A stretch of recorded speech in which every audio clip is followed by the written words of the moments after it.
Hey guys, MrBenchwork here. We haven't spoken in quite a while actually. There's been a lot going on.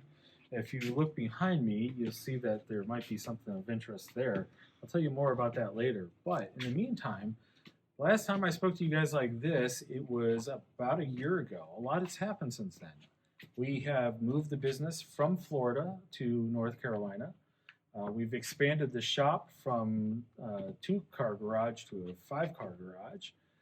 So that's roughly 500 square feet to 2,500 square feet. We have lost Josh. Josh left the company, and we have gained a couple other employees. So Sandy, who was in the very beginning of the video, she is our new office manager. If you're emailing the company, you've probably seen her once or twice. Laura is our new full-time. She is actually holding the camera. We'll say hi to her later.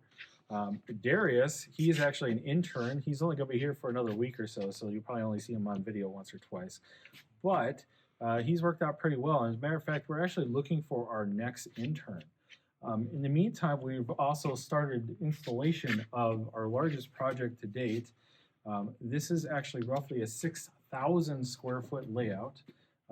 The actual physical layout itself is about 2,500 square feet, so it is a lot. We have roughly, I think it's 1,800 pieces of flex track. It's almost 400 switches and a lot of chaos. We have a new control system we're using as well. It's called Lodi. It's out of Germany. We're still trying to work out the quirks there to figure out what we're doing on as far as that is concerned. But there's a lot happening and there's a lot to show you guys. We're very excited to start making videos again. I actually have been filming some videos over the past year. However, with this particular project, it's been kind of all-consuming. We started construction actually in April, and we've been going full-time. I've been working 6.5 days a week on it.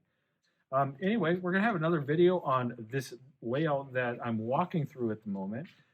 We've walked through just 105 feet of it, and it still keeps going. So anyway, if you want to see what we're doing here and learn more about the processes we're using on this layout, because we're doing a couple new things, watch for the next video, and we'll see you then. Thanks for watching.